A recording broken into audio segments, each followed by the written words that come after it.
नमस्कार दोस्तों, स्वागत है आपका हमारे चैनल वीके डिजिटल पर। मैं हूं कृष्णा और अभी हम बात करने वाले हैं इस स्विच के बारे में जो कि टीपी लिंक की तरफ से आता है। तो अगर इसके मॉडल की बात करते हैं तो LS106 LP ये POE के साथ आ जाता है। तो मॉडल के जिसका आखिर में P लगा तो वो POE के साथ आ जाता है। और दोस्तों अगर इसकी बात करते हैं नॉर्मली कि किस तरह का आपको फीचर्स मिलने वाला है और किस तरह का इसका क्वालिटी मिलने वाला है उसके बारे में नॉर्मली अगर इसके फिजिकल ओवरव्यू यानी कि अगर आप देखने का है कि किस तरह का इसका व्यू है तो आप देख सकते हैं कि पीछे की तरफ इसका क्या पोर्ट मिल जाता है। इधर की तरफ अगर आप पीछे सबसे अगर बैक साइड में देखेंगे तो ये आपको वॉल माउंट और टेबल माउंट करने के लिए भी आपको ऑप्शंस मिल जाता है। और ये बैक साइड के तरफ देखेंगे तो इधर आपको कुछ स्विच और पावर एडेप्टर के लिए मिल जाता है। इधर लेफ्ट और राइट में आपको वेंटिलेशन के लिए मिल जाता है जहाँ से कि हवा का एयर फ्लो हो सके। दोस्तों ये एक इकोनॉमिकल सॉल्यूशन है। अगर इसके बारे में हम बात करें कि आखिरकार ये किस तरह का स्विच है और क्या बढ़िया है या नहीं है, आपको लेना चाहिए या नहीं लेना चाहिए आपके रिक्वायरमेंट के हिसाब से। अब इसके लिए अगर दोस्तों इसका बात करते हैं अगर फीचर्स सब की तो इसमें आपको मिल जाता है POE प्लस को ये सपोर्ट करता है और जिसमें कि ये लॉन्ग रेंज को भी सपोर्ट कर जाता है। और इसमें आप दोस्तों लगभग 250 मीटर बोले तो लगभग 800 फीट के आसपास तक आप इसमें एक्सटेंडेड मोड में काम कर सकते हैं। एक्सटेंडेड मोड ऑन करने के लिए आपको इधर की तरफ ये स्विच मिल जाता है जहाँ से कि आप एक्सटेंडेड मोड ऑफ या फिर ऑन भी कर सकते हैं। पोर्ट 1 to 4 कर सकते हैं। उसके बाद दोस्तों इसमें रिकवरी मोड भी मिल जाता है जहाँ की अगर आपका कोई भी इथरनेट पोर्ट से अगर जो वायर निकला हुआ है और कभी फॉल्ट हो जाता है या फिर कनेक्शन अगर कुछ प्रॉब्लम आ जाता है उसमें एरर आ जाता है तो उसको ऑटोमेटिक खुद से ही रूट कर लेता है, यानी कि उसको फिर से रीस्टार्ट करेगा और उससे कनेक्शन एस्टेब्लिश कर लेगा। तो एक बेहतर फैसिलिटी जो कि आपको मिल जाता है इसमें। उसका दोस्तों इधर आपको पावर के लिए मिल जाता है जहाँ से कि चूंकि 4 पोर्ट इसमें POE को सपोर्ट करता है तो इसमें पावर के लिए देता है। पावर इसमें अगर देखें तो 53.5 वोल्ट और 0.81 एम्पियर को लेता है और लगभग ये 41 वाट को सपोर्ट करता है। 41 वाट में चारों मिलने वाला है।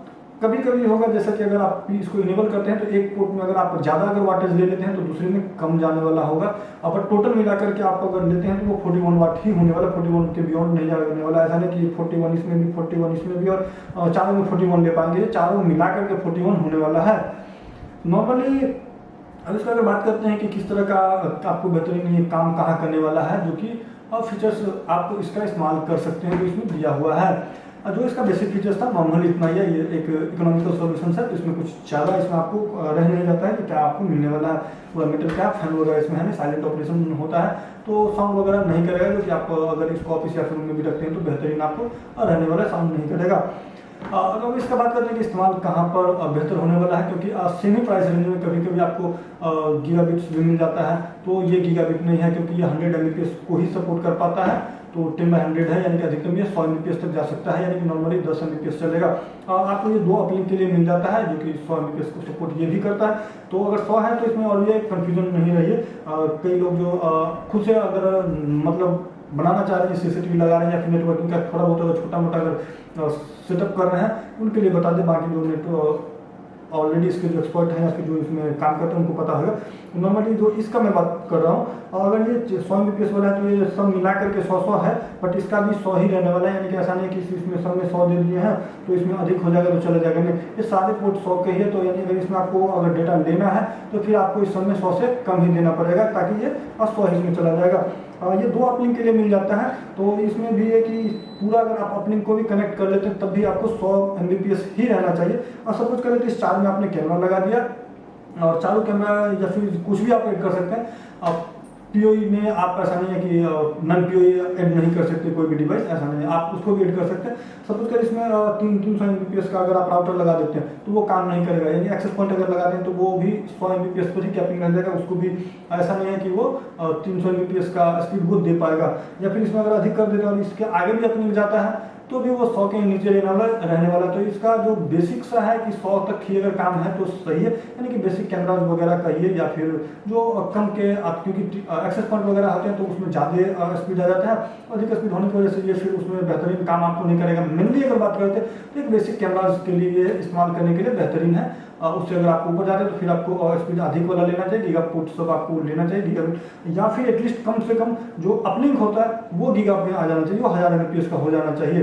और क्योंकि अगर इसमें सारा अगर 100 भी रह जाएगा तो फिर आपको इसका जो बेनिफिट है अपलिंक का भी कोई सेंस अधिक नहीं रह जाने वाला है। दोस्तों अगर इसका अगर बेसिक आप बात करते हैं कि आखिरकार किस तरह का ये है वास्तव में, क्योंकि अभी हमने आपको बताया है कि ये क्या क्या काम करता है और गीगापोर्ट की जो इसका पोर्ट की फैसिलिटीज वगैरह है वो आपको काम करता है। बट फिर भी एक फाइनल ओवरव्यू में कि आखिरकार किसको लेना चाहिए। अगर दोस्तों जैसे कि अगर आप नॉर्मली अगर कुछ सर्वर वगैरह सिस्टम वगैरह राउटर से अगर ऐड करना चाह रहे हैं तो डेफिनेटली ये काफ़ी बेनिफिशियल नहीं होने वाला है, आपको इसका इस्तेमाल नहीं करना चाहिए। गीगापोर्ट ले लीजिए, अगर आपको पीओई की आवश्यकता नहीं है तो सेम प्राइस में वो मिल जाने वाला है जो कि 1000 Mbps का रहेगा, और कुछ लेयर 2 का मैनेजमेंट भी उसमें आपको मिल जाएगा। स्मार्ट मीटर उसमें आप मैनेज भी कर सकते हैं, काफ़ी सारा उसमें फीचर्स भी मिल जाता है जो कि इसमें नहीं मिलता है। क्योंकि ये पीओई है इस वजह से इसका प्राइस लगभग ज़्यादा है, यानी उसकी कहिए कि उसी के रेंज में आ जाता है। उसके दोस्तों इसका इस्तेमाल कहाँ किया जाए, ऐसा तो है नहीं कि इसका क्या अगर फीचर्स उतना ज़्यादा नहीं है तो नहीं लेंगे क्या, इसको लेना ही नहीं चाहिए, डेफिनेटली ऐसा नहीं है। क्योंकि जो काम ये करने वाला है वो गीगापोर्ट वाला जो इसके प्राइस में आता है इस बजट में वो नहीं करने वाला, और जो वो करेगा वो ये नहीं करेगा। तो इसलिए जिसका काम जहाँ वहीं पर देना पड़ेगा। जिसका काम बेसिकली नॉर्मली अगर आपके पास पीओई कैमराज वगैरह है तो उसमें आप इसका इस्तेमाल कर सकते हैं, और बहुत ज़्यादा इसका एक्सटेंशन नहीं है, यानी कि अगर ले जाते हैं कहीं भी इसको दिया तो है अपने के लिए, बट नॉर्मल अगर 4K कैमरा लगा दीजिएगा तो फिर प्रॉब्लम आ जाएगा क्योंकि उसका बैंडविड्थ अधिक हो जाएगा। हालांकि ये 8 तक में ये आपको काम कर जाएगा, बट अगर काफ़ी अगर आप ऐड करना चाहते हैं तो फिर प्रॉब्लम आ जाने वाला है। क्योंकि आप उस अगर सपोज करते हैं अगर आपके कैमरा का बैंडविड्थ रहने वाला है 16 Mbps का अगर रखते हैं, तो अगर 100 से बियॉन्ड अगर उससे अधिक जोड़िएगा तो नहीं होगा, तो उसका आप कैलकुलेशन कर सकते हैं कि 100 तक ही रखना है तो काफ़ी बेहतरीन है, उसमें काम कर जाएगा। बट ये 100 Mbps का है, और अगर एक कैमरा अगर 16 का आता है तो 6 तक अगर लगाते हैं, 5-6 लगाते हैं, 4-5-6 तक तो ये काम करेगा, उसके ऊपर नहीं काम करने वाला। तो बेसिकली ऐसा कि ये बेसिक कैमराज के लिए है, आप इस्तेमाल इसका मेनली कर सकते हैं। बट हाँ अगर आपके पास है और डेटा स्पीड अगर आपको कम कर सकता है तो ऐसा नहीं है कि केवल कैमरा में ही इस्तेमाल कर सकते हैं। पीओई है तो केवल पीओई डिवाइस में ही काम करेगा, अदर्स में भी काम कर जाएगा, जिसमें भी आप इस्तेमाल इसका करना चाहते हैं उसमें इस्तेमाल कर सकते हैं, और नॉन पीओई का भी आप इसका इस्तेमाल कर लीजिएगा। तो दोस्तों आई होप इससे में आपको पूरा इसमें डिटेल्स हम आपको बता चुके होंगे कि ये किस तरह का काम करने वाला है, क्या ये स्विच का फैसिलिटीज है, और आपको कहाँ पे इसका इस्तेमाल करना चाहिए, कहाँ पे इस्तेमाल नहीं करना चाहिए। तो आई होप दोस्तों ये वीडियो आपको पूरा इन्फॉर्मेटिव रहा होगा, और आपके जो भी मन में क्वेश्चन रहे होंगे डेफिनेटली सारे के सारे सॉल्यूशन ऑलमोस्ट मिल गए होंगे। बट फिर भी अगर आपके पास कोई क्वेश्चन रह जाता हो तो नीचे कमेंट करके पूछ सकते हैं। साथ ही साथ अगर वीडियो अच्छा लगा हो तो इसे लाइक कर लीजिए, शेयर कर लीजिए, और हाँ चैनल को सब्सक्राइब नहीं किया तो प्लीज चैनल को डेफिनेटली सब्सक्राइब जरूर कर लीजिए।